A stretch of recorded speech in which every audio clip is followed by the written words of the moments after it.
قال الله عز وجل في كتابه القديم بعد أعوذ بالله من الشيطان الرجيم إنما يخشى الله من عباده العلماء وقال رسول الله صلى الله عليه وسلم من صار حيا بالعلم لم يمت أبدا أو كما قال عليه الصلاة والسلام.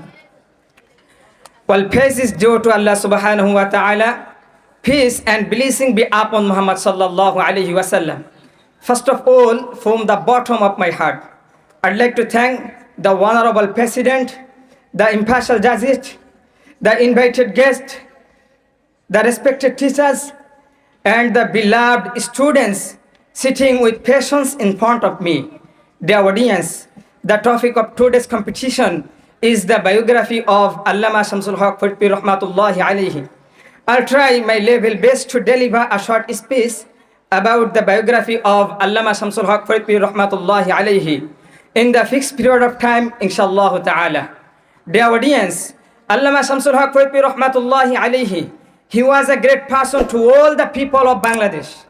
He was called Mujahid Azam because of his struggle for Islam. He was given the title of Sadrul Ulama by the king of Saudi Arabia for his wide and deep knowledge.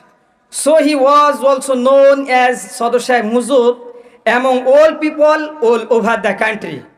His ancestors came to Bangladesh to peace Islam from Arabian countries about 300 years ago. He was born in the village of Gohordanga in 1896. His father's name is Abdullah and his mother's name is Amina. He was very intelligent, very faithful, and very loyal from his childhood. He stood first position in every exam. His classmates loved him very much. The teachers trusted him a lot. A non-Muslim teacher said about his trust on him, I trust Shamsul Haq in such a way that if I put the questions papers to him before the exam, I am quite sure that he will never open them and look at them.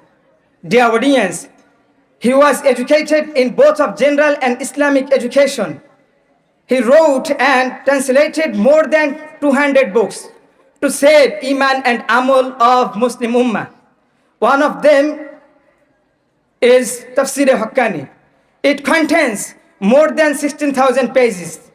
He formed Khadimul Islam organization to make Muslim Ummah stronger party-wise. He didn't compromise with anyone in the matter of Islam.